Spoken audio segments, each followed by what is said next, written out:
my friend. Let's go. What's up, everybody? Deja vu. We were just on these mics 2 days ago. I know. Right? I was just looking at that graphic a second ago, and I'm thinking, we have to change that graphic. The graphic says September 30th. That's in the past. Yes.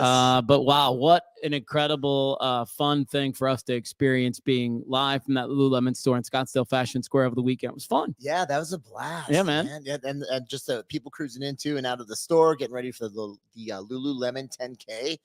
Guys, this is gonna be a party. I asked, I had a buddy of mine today, called me up. He's going through something kind of difficult in his life right now. And I said, hey, I got an idea. Why don't you sign up with our I Needed That podcast team? Why don't you run this 10K with us or walk it? Because I'll be walking most of it. Yeah. And let's give you something to look forward to, buddy. It's 6 weeks away. Good. Yeah. What did you say? Did you say I yes? think he asked for me to send him the information. So I'm going to send him the information. Okay. Don't let him out of it. He's like, oh yeah, baby, that looks good. I'll try. You gotta listen for all those words that are avoiding commitment. Get him to go. He's not gonna want to, but I guarantee you, when it's all said and done, he'll say, I needed that. Of course exactly. he will, man. Of course he for will. sure. Everybody does. Yeah. Oh, well, listen, what a weekend. Yeah.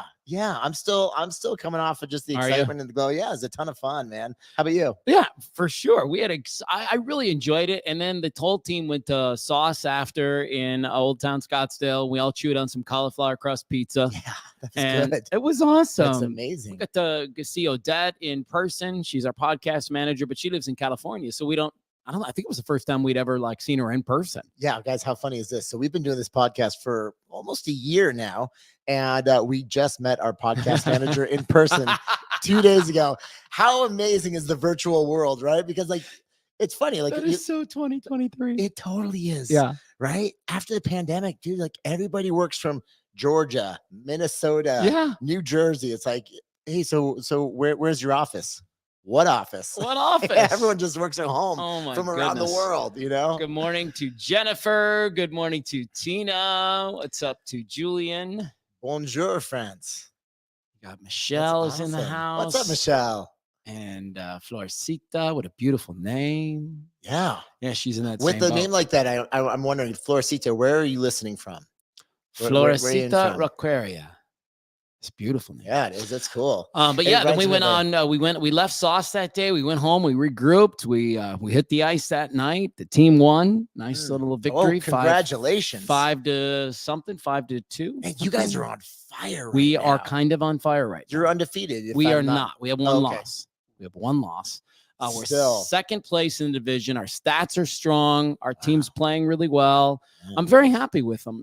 This is a group that came off winning a chunk of these folks went to in one state last year, and then they went to national. So they're coming off a really big season. Yeah. And it's tough to, as I tell them all the time, almost any of us can get to the top of the mountain at one time. Almost any of us. But to do it twice. Yeah. And the thing is that when you're at the top of the hill, everyone's gunning for you. Everybody. Yeah. You've got the biggest target on your chest.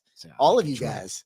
Well, it's good coaching. Yeah. Well, listen, and they're good kids. He's the coach, if you're wondering. So you're being sweet. Today's podcast is, I know, one that you and I have been looking forward to for just weeks and weeks and weeks. When we got this guy on the books, and we saw that we booked him, and then we finally got to interview him. We were like, this is a podcast we cannot wait to release to you guys. And I pulled a clip for you guys to watch in case you haven't listened to the podcast yet. But here, enjoy this. It's about a minute-long clip of Bishoy telling his story. I'm looking at it. I'm thinking something's in my eye, trying to brush it off, and nothing's there. And I close my eyes, and it's still flashing this white light with my eyes closed.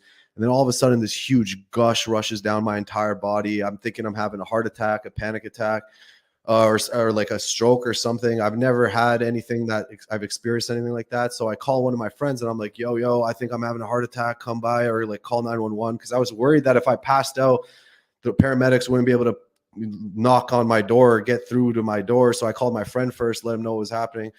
Paramedics come. Long story short, I go meet them downstairs because I'm in pure panic. I'm worried that I'm going to pass out in my apartment and die with a heart attack. So I'm sitting in the back of that ambulance with my gurney, strapped up to all those machines. They're checking my heart, they're checking my EKG, my blood pressure, everything. And laying down in that gurney, my heart rate was 180 beats per minute, just resting, not even moving a single Holy muscle. Smokes. And like, man, I thought that was it. Like that was like a near-death experience in my eyes, because I thought that was it. I called my brother, like telling him I love you, say bye to mom and dad. Like, I think I'm dying. I'm begging the paramedics, like, please don't let me die, man. Please don't let me die. And we get to the hospital. They're running a full day's worth of tests, like everything in the books. And it turns out to be nothing. Nothing is physically wrong with me. It's literally just, it was my first ever panic attack. And I've never experienced anything like that. And, you know, I didn't grow up with depression or grow up with anxiety or anything like that. So I'd never had any experience like that before. You can see the look on my face because he's basically delivering my story. That's why it was so nuts to me to listen to that. Absolutely. But from a completely different experience in life. So for those of you who actually saw his, if you're listening, then the voice that you're hearing is a gentleman he was telling a story from when he was 350 pounds. So, and again, this guy that we interviewed, I don't know if you guys, in fact, I'm sure some of you have seen his transformation went viral because he took a picture of himself, a selfie every single day for 12, 14 months while he lost, I mean, what was it? 120, 130. I thought it was 140 pounds, 145 pounds or something like that. And you can see he's shredded now. And as you could see, as he was talking to us, you could see these shoulder caps. And by the way, he's maintained it. And not only that, but he's like progressing on with this incredible transformation. But you know, it's like, and again, you see this amazing physical transformation, but when you talk to him, you just think, oh man, dude, this guy could run through walls. He transformed as a human from the inside out. And now the outside's reflecting this new Bishoy.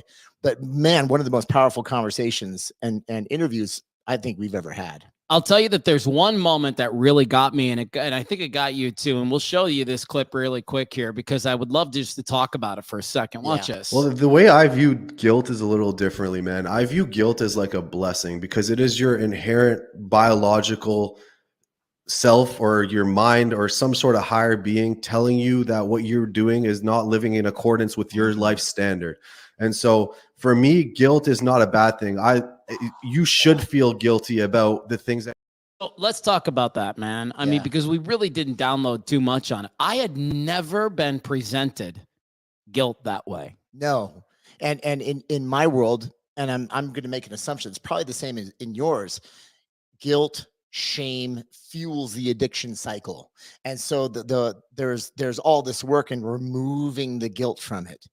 But then when he said that, he had my undivided attention, and I was listening like kind of dog-eared with my head cocked to the side, and I'm thinking, oh my gosh, I'd never thought about it that way, but wow, that makes sense. He has appreciation for that gut feeling that's what he's talking about. It's not saying, oh, guilt is good, shame is good, but he's like saying, no, when you feel that way, it's what a beautiful thing that you actually have a compass that's telling you that what you're doing is wrong.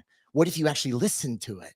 And I just thought, holy smokes, man. It's an interesting perspective, right? And I don't know where I land on it yet. But what he was able to do is with that mindset, he turned it around and it fueled him. And so now if he starts to feel that guilt, he's appreciating he's saying, like, I got a North Star and I got something deep inside of me telling me that I could do better. And I just thought, wow, okay.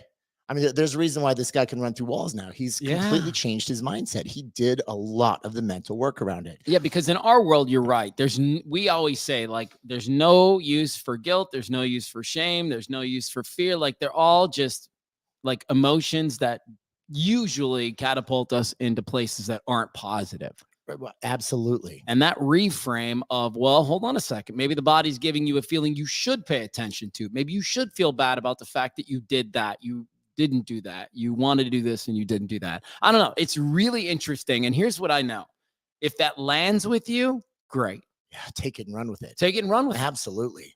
You know, I think it's where we go wrong. And maybe there's a parallel path here. I think where we go wrong is when we allow guilt to take a hold of us and we live and we wallow in it. No, he's saying step outside from it and actually appreciate the fact that you have that deep rooted compass that's telling you that what you're doing is wrong. So he's saying, if you feel it, course correct. I don't think anybody would disagree with that. No. Yeah, it's like if you feel it, wow, thank you, whatever this is inside of me that's telling me I'm going the wrong direction. Course correct. If you stay in it, he would be just as upset about that. Don't stay in the guilt and shame. That's what ruins people. Oh man, you know? What a great interview! I'm telling you, if you haven't listened to today's episode, do a deep dive on this thing because it's freaking incredible. And then next week we've got Brianna, who's just insanely good.